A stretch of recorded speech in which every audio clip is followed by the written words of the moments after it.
Assalamualaikum warahmatullahi wabarakatuh.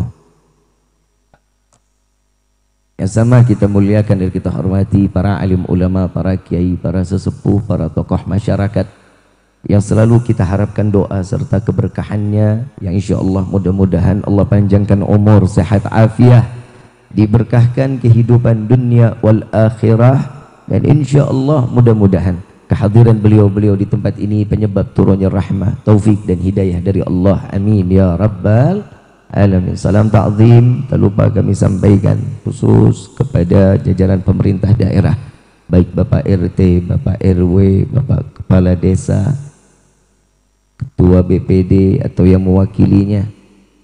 InsyaAllah mudah-mudahan Allah panjangkan umur, sehat, afiah, diberkahkan hidup dunia wal akhirah, dan insya Allah jabatannya di dunia ini penambah nilai ibadah di sisi Allah. Amin ya rabbal alamin. Salam ta'zim tak lupa kami sampaikan kepada saudara saya Ustadz Naim, dan juga kepada adik saya tercinta adik Hajono beserta kawan-kawan dari Quinsa grupnya, insya Allah mobil khusus jamaah Mushallah Baitul Ma'mur. InsyaAllah mudah-mudahan Allah panjangkan umur, sehat, afiah, diberkahkan kehidupan dunia wal akhirah, dan insyaAllah segala hajat dunia wal akhirah dikabulkan oleh Allah. Amin ya rabbal alamin. Wabil khusus hadirin wal hadirat, mu'minin mu'minat, fahamdan li rabbin hasana bi Muhammadin wa an ghadana min zulmati jahli wad dayyajiri ila nuril islamin wa ilmin wa hikmatin wa imanin wa yumnin wa khairil awamiri. Alhamdulillah, alhamdulillah ala ni'matil islam wal iman wa kafa biha min ni'mah. Alhamdulillahilladzi hadana bi abdihil mukhtari man da'ana ilaih bil idzni wa kad nadana labbaika ya man dallana wa hadana. Shalla alaika Allahu bari'uka alladzi bika ya musyaffa'u khassana wa habana ma'alikal adhari ma'dini sirrikal asma fahum sufunun najati himana. Labbaik ya Rasulullah, labbaik ya Nurullah, labbaik ya Habibullah. Pertama-tama limpahan puji serta syukur kita panjatkan ke hadirat Allah Subhanahu wa ta'ala yang maha agung, yang maha luhur, yang maha bijaksana, yang alhamdulillah di malam yang penuh dalam keberkahan, di malam di mana salah satu setiap hamba jika berdoa, doanya akan dikabulkan oleh Allah. Maka di malam ini, malam yang paling mustajab di antara malam-malam lain, kecuali hamba tersebut menginginkan setiap hajatnya dikabulkan, maka di malam ini perbanyaklah berdoa, beristighfar kepada Allah, dan mudah-mudahan semua dosa kita diampuni oleh Allah. Amin ya rabbal alamin. Salawat beserta salam terlimpah curah ke hadirat Nabi besar Muhammad sallallahu alaihi wasallam serta keluarga, sahabat hingga umatnya sampai yaumil qiyamah. Amin ya rabbal alamin. Ayyuhal hadirun jamaah rahimakumullah. Tidak ada kata yang lebih pantas keluar dari lisan seorang pendosa seperti kita di malam ini kecuali ungkapan syukur kepada Allah dengan mengucapkan alhamdulillah atas anugerah rahmat serta hidayah. Allah meringankan langkah kaki kita ke dalam majlis yang penuh keberkahan, majlis yang penuh kemuliaan, semata semua karena izin dari Allah. Kalau bukan karena izin dari Allah, kita nggak akan pernah kumpul di dalam majlis yang mulia seperti ini. Kenapa? Karena Allah jika menginginkan seseorang dimuliakan, maka Allah kumpulkan di dalam tempat yang mulia. Jika seseorang ingin diberikan satu penghormatan, maka Allah menundukkan kita, dikumpulkan kita bersama orang-orang yang terhormat, agar Allah memberikan penghormatan kepada hamba yang lain, agar hamba lain memberikan penghormatan kepada orang yang terhormat. Insya Allah. Saya mau tanya, orang hadir di sini kira-kira kita bawa dosa apa enggak? Banyak apa dikit? Banyakan mana? Duit bawa duit. Banyakan mana duit sama dosa? Sadar? Benar? Enggak bohong? Jadi lebih banyak? Alhamdulillah. Orang Kaliaren doang banyak dosa, alhamdulillah.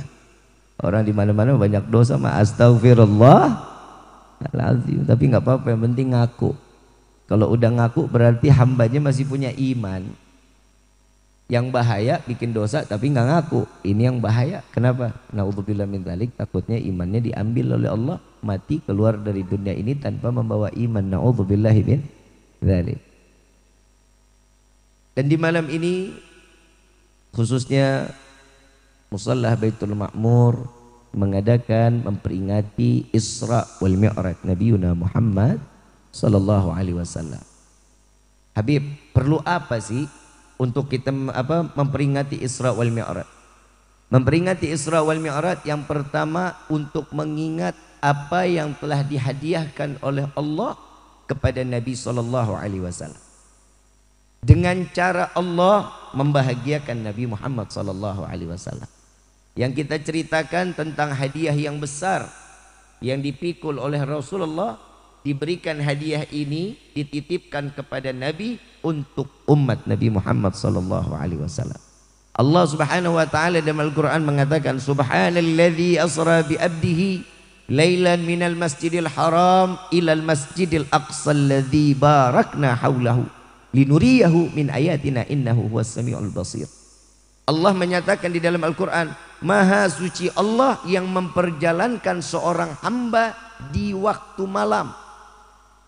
Makanya tuh ada apa Bib di waktu malam? Makanya Allah mengatakan lewat lisan seorang manusia yang dimuliakan oleh Zat yang Maha Mulia, Rasulullah sallallahu alaihi wasallam memberikan satu peringatan kepada umat bahwasanya setiap orang yang bangun daripada tidurnya sepertiga malam, dia ambil wudhu, dia salat, dia doa, pasti akan dikabulkan oleh Allah. Kenapa? Karena sepertiga malam ini detik-detik di mana saat Nabi diangkat oleh Allah, berjumpa dengan Allah. Dan begitu pun apa dampaknya buat kita? Doa setiap umat akan diterima oleh Allah di sepertiga malam. Jadi kalau orang repot-repot bangun tengah malam doa nih, jadi repotnya itu manfaat bagi yang mau. Kayak nggak mau nggak apa-apa, tidur aja pules. Subuh jam 8 terserah. Tergantung siapa yang dipilih oleh Allah, berarti dia orang yang ingin doanya dikabulkan oleh Allah. Kadang kita manusia nggak paham, padahal tengah malam pernah dibangunin sama Allah, entah kebelet pipis, entah batuk, entah kita berbalik badan, itu cara Allah membangunkan kita. Tapi memang dasar kita manusia yang blow on, kadang udah dikasih tahu tapi nggak paham. Kalau ibu-ibu kira-kira sering bangun tengah malam, Bu? Sering ya, pipis doang habis itu tidur lagi. Kadang manusia ini sudah dikasih satu waktu sama Allah, ini kita kadang suka lupa. Tapi tahadutan bi ni'mah, alhamdulillah, malam ini kita menjadi orang yang dipilih oleh Allah. Malam ini Allah memilih kita agar kita menjadi hamba yang nggak lalai. Mungkin kalau malam Jumat gini nggak ada acara, mungkin kita jadi hamba yang lalai. Mungkin kita sedang bermaksiat kepada Allah, melupakan Allah. Dengan cara apa? Dengan cara yang ngobrol nggak manfaat. Mungkin kita lagi ngegibah. Mungkin kita, alhamdulillah nih hari Allah kumpulin kita. Sebelum saya lanjutkan perjalanan Isra wal Mi'raj, yang saya mau tanya, perjalanan Isra wal Mi'raj Nabi dari Mekah ke Masjidil Aqsa, dari Masjidil Aqsa ke Sidratul Muntaha. Saya mau tanya, dalam waktu sepertiga malam, dikit waktunya, percaya apa enggak? Yakin apa enggak? Kalau yakin berarti semuanya punya iman. Kenapa? Karena perayaan Isra wal Mi'raj atau perjalanan Isra wal Mi'raj Nabi enggak bisa diyakinin dengan akal. Akal enggak bakal masuk, tapi kalau iman wajib. Kenapa? Akal harus nurut apa kata iman. Iman enggak boleh kalah dengan Makanya Allah kasih keistimewaan kita ini ada 3 di dalam jasad kita. Yang pertama hawa nafsu, yang kedua akal, yang ketiga adalah iman. Nafsunya ada, akal mikir. Kadang orang suka nafsunya diduluin, akal belakangan. Yang pertama kalau lagi gedek sama orang, hawa nafsu, marah, akal nggak sehat, ngebunuh. Itu hawa nafsu. Akalnya nggak main. Begitu hawa nafsu naik, akal, nih ntar kalau gue bunuh gue ketangkep nggak ya? Nah ini akal mulai nih. Akal dan hawa nafsu ini yang bisa mengunci adalah siapa? Iman. Iman ngomong, jangan dosa, jangan ngambil nyawa orang, nggak boleh. Jangan begini. Ini iman. Iman. Jadi yang mengontrol hawa nafsu dan akal adalah iman. Jadi maka dari itu Allah subhanahu wa ta'ala mengangkat Nabi berjumpa dengan Allah dengan segala kesempurnaan iman. Jadi yang dibawa sama Nabi bukan pangkat. Yang dibawa Nabi bukan bintang 2, bintang 3, bintang 4, apalagi bintang 7. Puyer namanya. Yang dibawa Nabi nggak pangkat, tapi yang Nabi diangkat ini dengan membawa iman. Yang kedua adalah akhlak. Tuh lihat Nabi Shallallahu Alaihi Wasallam. Bib, ada salah satu di dalam syair Rawi Ad-Diba yang dikarang oleh Syekh Abdurrahman Ad-Diba. Beliau menjelaskan tentang Isra wal Mi'raj. Thumma aruduhu minal arash qabla prudal farash wa gadna la jami'al ma'arib. Kemudian Allah angkat Nabi sampai ke langit, diturunkan lagi ke bumi sebelum tempat duduknya dingin. Ini kita duduk nih, kita bangkit, pegang, anget. Asyraqal, duduk lagi, pasti udah dingin. Jadi asyraqal kita, mahlul qiyam kita, sama perjalanan Isra wal Mi'raj Nabi, lebih cepat Isra wal Mi'raj Nabi. Ah, apa iya Bib? Baik, kita pakai akal kita. Kita iman, tahan dulu nih. Kita logikanya dulu. Semua di sini punya handphone apa enggak? Punya handphone apa enggak? Maaf. Saya tadi teleponan sama Ajono. Saya landing pesawat ada di Soekarno-Hatta, Tangerang. Tadi nih, jam berapa? Siang ya. Jam 12 siang di Soekarno-Hatta, Tangerang. Perjalanan Kuningan Tangerang kurang lebih 4-5 jam. 4 atau 5 jam sampai ke Tangerang. Tapi cuman karena handphone, telepon sampai. Enggak makan waktu, cuman sedetik nyampe, telepon masuk. Halo, Jono di Kuningan, saya di Soekarno-Hatta. Nyampe dalam hitungan detik. Percaya apa enggak? Yakin? Kalau ada kuotanya. Kalau enggak ada kuota, sampai budek nggak bakalan masuk. Kenapa? Wah. Betul. Kalau masalah akal, tahu nggak sih perjalanan telepon itu kemana? Gak perlu tahu Bib, yang penting saya telepon nyambung. Perjalanannya kita nggak mau tahu. Perjalanannya saat Jono pencet nelfon saya itu ke satelit dulu. Dari satelit provider di Singapura, dari provider ke Singapura baru sampai ke handphone saya. Percaya apa enggak? Padahal saya bohong, tetap percaya. Kenapa? Akal itu bebas. Akal itu bisa berpikir sedemikian rupa, bisa melabuhi akal manusia lainnya. Tapi kalau iman gak bisa. Kalau sudah ini ketentuan Allah, gak bisa ada yang bisa meragukan. Idza arada syai'an ayyakula lahu kun. Kalau Allah sudah punya mau jadi, maka jadi. Paham ya? Sudah paham belum nih? Kalau sudah paham saya tutup sama doa. Sudah paham belum? Budek kali ya. Ibu bapak yang dirahmati oleh Allah, perjalanan Isra wal Mi'raj kenapa harus diyakini dengan iman? Karena iman ini sudah pasti iya, gak boleh enggak. Saya kasih contoh lagi, boleh apa enggak?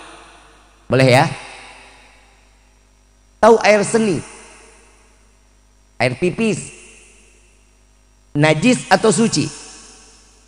Terkena pakaian, pakaiannya kita elap, boleh nggak pakaiannya kita pakai lagi? Nggak boleh. Kenapa? Najis, bersihin dulu.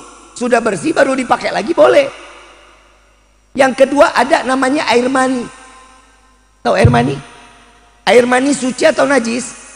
Suci. Terkena pakaian kita elap, kira-kira boleh nggak kita pakai lagi pakaiannya? Boleh. Pantas apa enggak? Kalau ada yang baru atau bersih, pakai yang itu. Kalau seandainya udah nggak ada pakaian lagi, pakai, silahkan. Air seni najis, air mani suci. Kata siapa? Iman. Kata karena ini ketentuan syariat. Orang yang keluar air pipis, air seni, punya wudhu, batal nggak wudhunya? Cara mengembalikan sucinya bagaimana? cukup berwudu. Betul? Kata siapa? Iman. Akal boleh ikut campur? Gak boleh, karena ini ketentuan. Orang yang keluar air mani cukup wudu atau harus mandi besar? Harus mandi besar. Kenapa? Karena itu ketentuan iman. Akal ikut campur, mau ngerubah ceritanya. Loh, yang keluar najis cukup wudu untuk mengembalikan suci. Bagaimana yang keluar suci? Gak usah wudu dong. Ngapain lagi mandi besar? Orang yang keluar suci, kata akal, iman boleh nurut? Gak boleh. Kenapa? Karena itu ketentuan iman. Paham ya? Yang keluar suci aja mandi besar, gimana yang keluar najis? Nyelam. Betul tak? Bener kan? Akal boleh ngatur? Gak boleh, karena ini ketentuan. Apa dampaknya? Kenapa iman menginginkan orang yang keluar air pipis cukup dengan berwudu mengembalikan suci? Kenapa orang yang keluar air mani wajib mandi Apa alasannya? Allahumma, orang Kali Aren punya penyakit beser. Tahu penyakit beser? Kencing sehari 7-9 kali. Kebayang nggak kalau itu kita pipis diganti mandi besar? Berarti sehari berapa kali kita mandi? Ya 7 kali, ya 9 kali. Persis kita kayak ikan julung-julung. Betul nggak? Kenapa orang yang keluar air mani wajib mandi besar? Karena orang yang keluar air mani pasti lemah, letih. Bagaimana caranya mengembalikan kesegaran? Mandi. Paham sampai sini? Itu contoh yang kedua. Yang ketiga, saat kita punya wudu, keluar angin, batal nggak wudunya? Batal. Kata siapa? Iman. Untuk mengembalikan suci bagaimana? Wudu. Wajib mandi besar? Enggak, cukup Yang jadi pertanyaan, akal nanya, keluar angin dari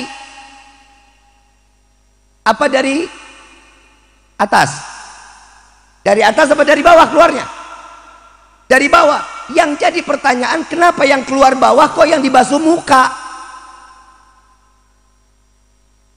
Karena yang keluar bawah yang malu, jadi yang dicebokin mukanya. Paham ya? Paham ya?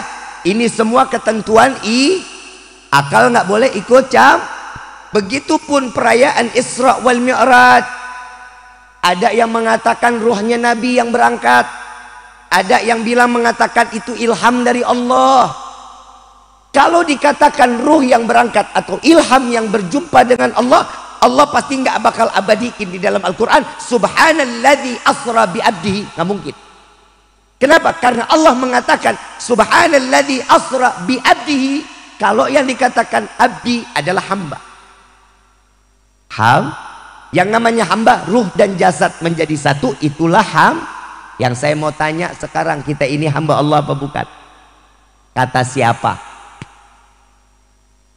Kata diri kita sendiri. Kenapa? Karena kitanya kepedean. Siapa orang yang dikatakan hamba? Menjalankan perintah Allah, menjauhkan larangan. Itu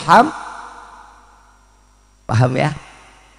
Nabi jelas-jelas dikatakan hamba. Kenapa? Karena Nabi diundang secara langsung daripada Allah untuk berjumpa dengan Allah. Itu Nabi pertama jalan berjumpa dengan Allah, yang dibawa pertama kali adalah iman. Yang kedua adalah akhlak. Bagaimana akhlaknya, Bib? Singkat cerita, saya nggak perjalanan Isra wal Mi'raj dari pertama sampai habis. Singkat cerita, Nabi sampai ke Sidratil Muntaha, malaikat Jibril di belakangnya nggak mau lagi untuk datang nemenin. Nggak bisa. Kenapa? Ya Rasulullah, jika satu langkah lagi kakiku maju, maka hancur jasad. Bukankah kau diciptakan dari cahaya, wahai Jibril? Iya ya Rasulullah, tapi bukan cahayanya Allah. Saat Nabi tahu bahwa dia adalah seorang hamba, malaikat Jibril nggak berani untuk melangkahkan kaki. Lalu Nabi SAW terdengar peristiwa, mengingat peristiwa saat Nabi Allah Musa alaihissalam ingin berjumpa dengan Allah di Bukit Tursina. Saat dimana Nabi Musa merengek, meminta, memohon, ya Allah, bukankah aku sebagai Rasulmu? Engkau memberikan firman kepadaku, kenapa harus dengan perantara? Jika aku adalah seorang Rasul, kenapa engkau tidak berjumpa langsung denganku? Memberikan firman tersebut kepadaku. Apa jawaban Allah? Ya Musa, engkau nggak bakal kuat, engkau nggak bakal tahan, kata Allah. Enggak mau tahu, pokoknya saya harus berjumpa langsung denganmu. Baik, diundang sama Allah, tapi naik ke atas Bukit Tursina.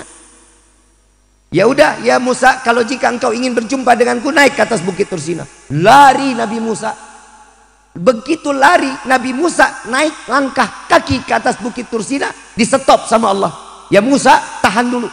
Buka dulu sandalmu. Bukit ini akan menjadi suci karena perjumpaan zat Allah dengan Nabi Musa alaihissalam. Naik ke atas bukit aja suruh buka sandal. Bagaimana Nabi udah sampai di arasnya Allah? Nabi sadar, Nabi keluar dari rumah pakai sandal. Begitu sampai di aras Allah, dibuka sandalnya, ditahan juga sama Allah. Ya Muhammad, tahan dulu. Jangan kau buka sandalmu, injak-injak langitku ini, karena aras ini minta diinjak oleh kakimu. Sallu ala Nabi Muhammad. Lo lihat Nabi Muhammad belum diperintah udah akhlak. Kita masuk rumah orang nyelonong aja, masuk ke dapur bikin kopi. Ada yang begitu? Ada? Mudah-mudahan sih nggak ada, saya doang kalau ke rumah Jono.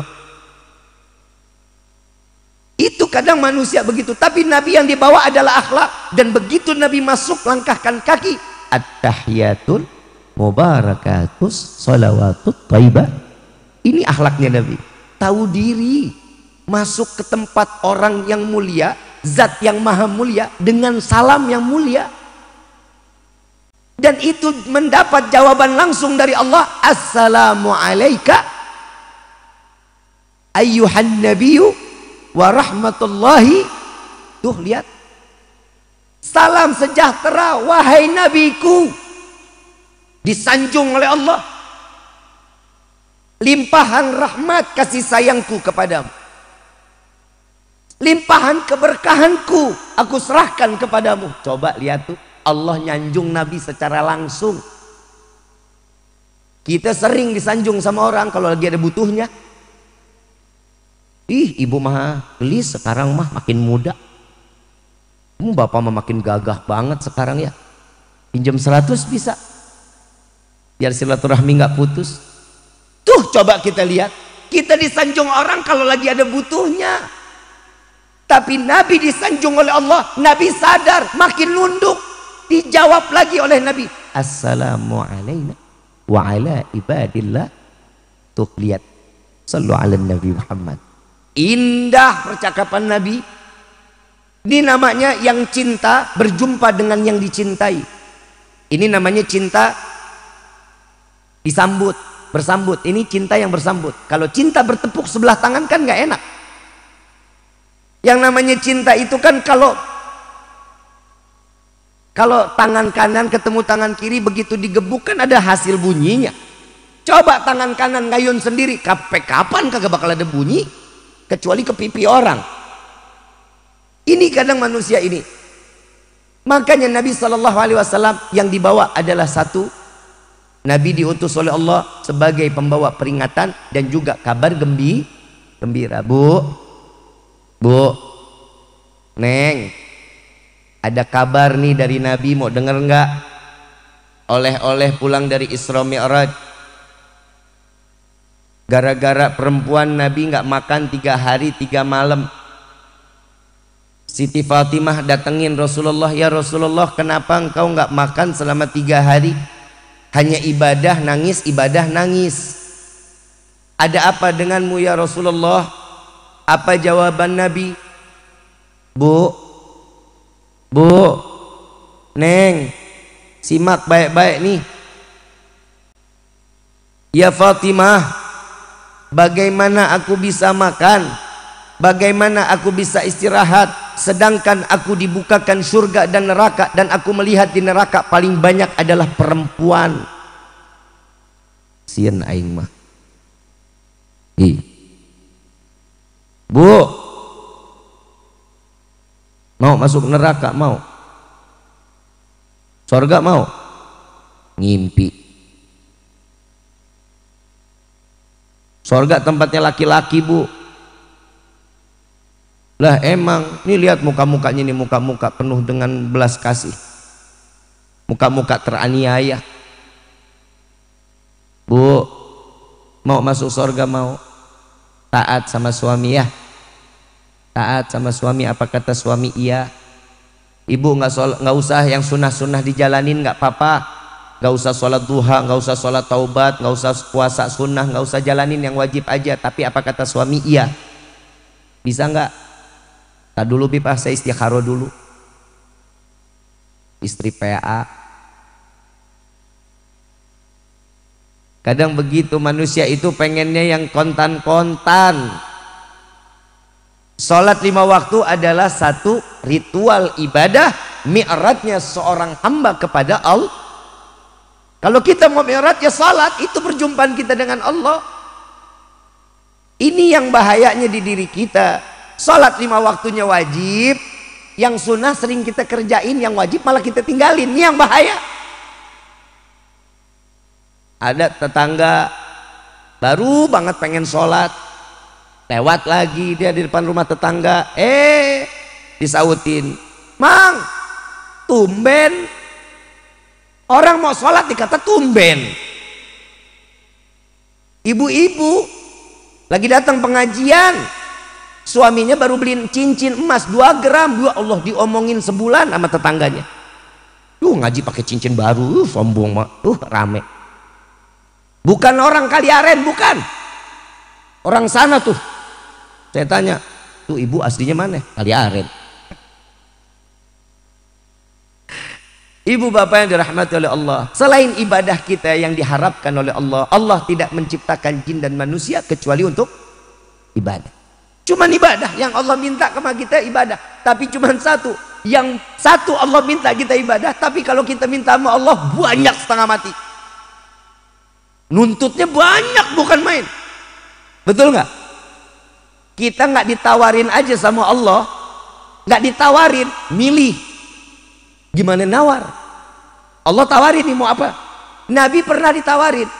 Ya Jibril tanyaan kepada kekasihku Muhammad, dia ingin menjadi seorang hamba apa ingin menjadi seorang raja? Dijawab langsung oleh Nabi, ya Jibril sampaikan kepada Allah, aku ingin menjadi seorang hamba. Sahabat tanya, ya Rasulullah kenapa nggak mau jadi seorang raja? Padahal gunung Uhud mau dirubah jadi emas buatmu. Apa jawaban Nabi? Wahai sahabatku, jika aku menjadi raja, hisabku lama. Harta yang diberikan ini tuntutannya besar. Tapi aku sebagai hamba, rahmat Allah luas, luar biasa. Dan aku mendapatkan terus menerus kasih sayang Allah. Saya nggak kebayang orang Kaliaren kalau ditanya mau jadi orang raja apa mau jadi seorang hamba, gue tahu jawabannya. Udah sumpah Habib jadi hamba dan raja. Ini kadang manusia. Apa sih doa yang kita selalu minta kepada Allah? Yang pertama, ya Allah berikan kami rezeki yang banyak. Betul nggak? Doa kita selalu begitu kan? Saya mau tanya, kalau rezeki kita banyak buat apa? Dikasih dikit aja sombong. Padahal tiap hari makannya nasi kuning, nasi uduk. Sombong setengah mati.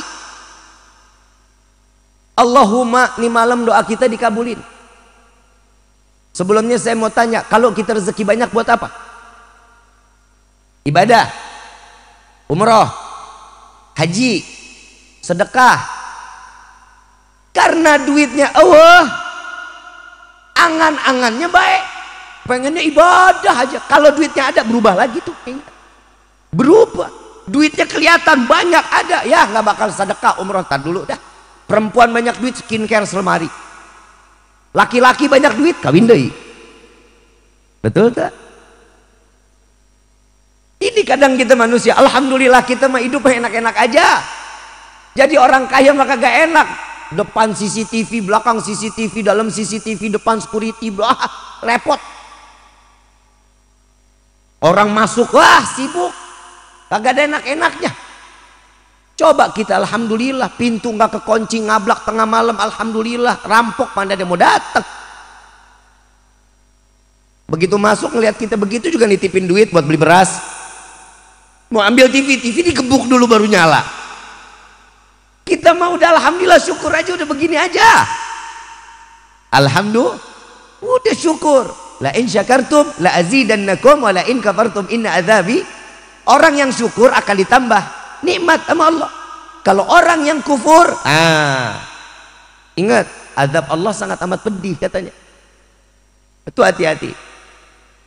Mau rezekinya banyak, Allahumma, ini malam doa kita dikabulin. Ya Allah, berikan kami rezeki yang banyak. Pulang ke rumah, buka pintu kamar ketiban duit.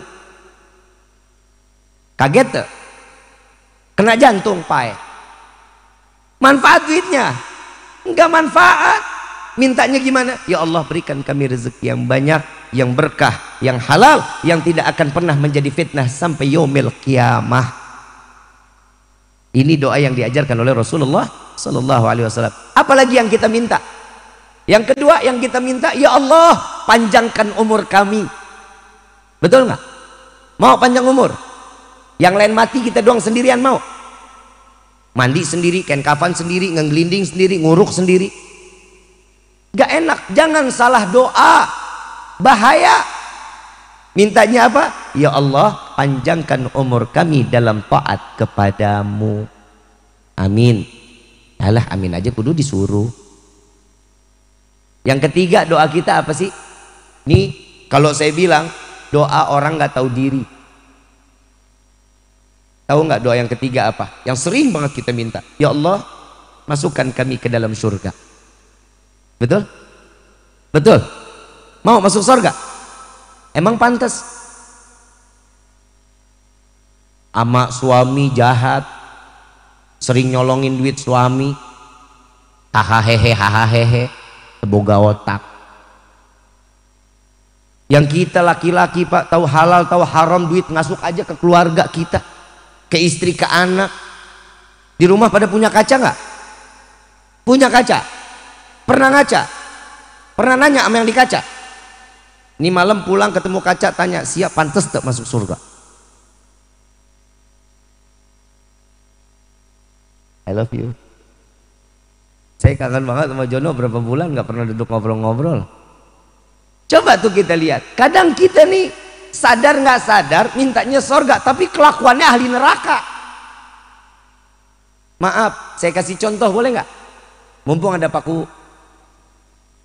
Pak Ku, saya udah beli tanah tuh di sebelah situ tuh. Kalau bisa kolektif dong bangunin.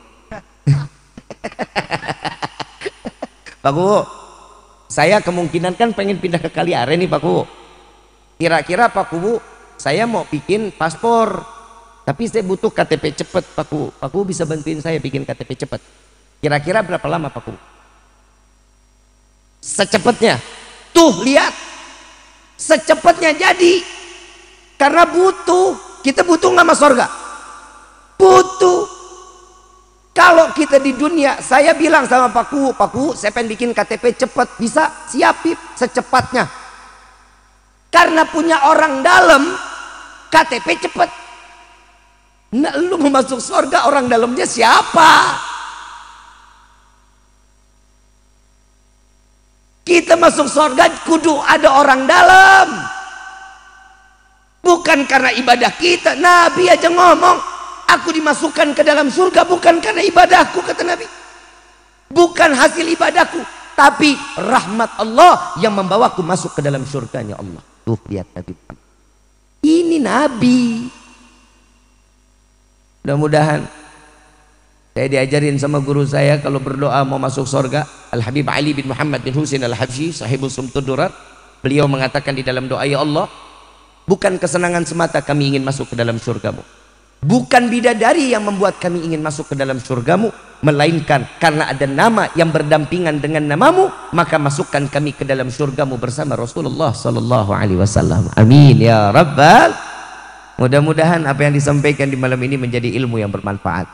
Mudah-mudahan kita menjadi hamba yang bisa terus beribadah kepada Allah dan terus menerus untuk bisa dekat kepada Nabi Muhammad sallallahu alaihi wasallam, sehingga kita dijadikan sebagai hamba yang baik di mata Allah dan Nabi Muhammad sallallahu alaihi wasallam. Amin ya rabbal. Saya mau ngajak baca salawat lagi, mau apa enggak? Tapi bacanya sama-sama ya. Kita juga minta kepada Allah, mudah-mudahan saudara-saudara kita yang ada di Palestina Allah berikan kemenangan, Allah menangkan di dalam perjuangannya. Mereka yang telah meninggal dunia Allah jadikan kematiannya syahid di hadapan Allah.